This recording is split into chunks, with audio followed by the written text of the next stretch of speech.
Hey, and welcome in. It's Roger here with you.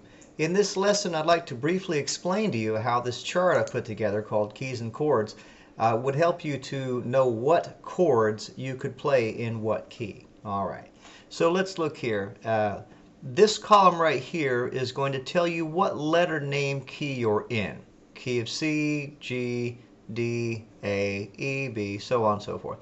All the keys are here. I've arranged them starting from the key of C downward because it made more sense, because we as guitarists tend to play in these keys C, G, D, A, E, B, and F actually, to include one that's way down here. Those are the keys we play in more often than not. So if you are in the key of C, the chords you can use, or that are created being in that key, are in this order. C major is the 1 chord, D minor is the 2 chord, E minor is the 3 chord, F major is the 4th chord, G major is the 5 chord, A minor is the 6th chord, and B diminished is the 7th chord, and this is the key of C. Okay, these are the 7 chords that you make music with in the key of C, and exclusively that's it.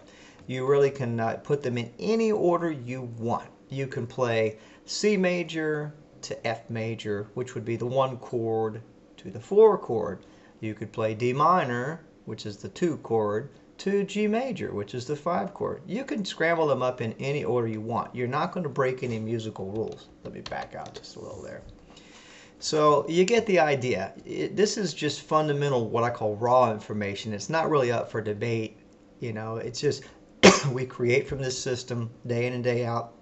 We mess with it a little bit, but the basic fact is that this system has been around for a long, long time.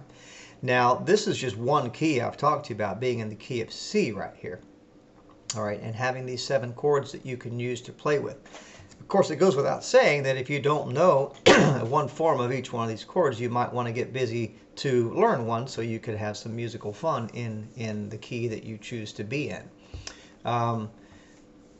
Let's go to another key and make sure we grasp the concept of being in a key, letter name, and that there are 7 chords that come in a row.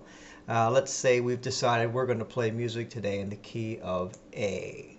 All right, so if we're in the key of A, our 7 chords we can play with would be A major. That would be our 1 chord. B minor would be our 2 chord. C sharp minor would be our 3 chord. D major would be the 4th chord. E major is the 5th chord.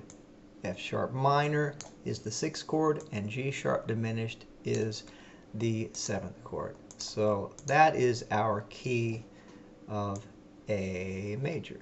All right.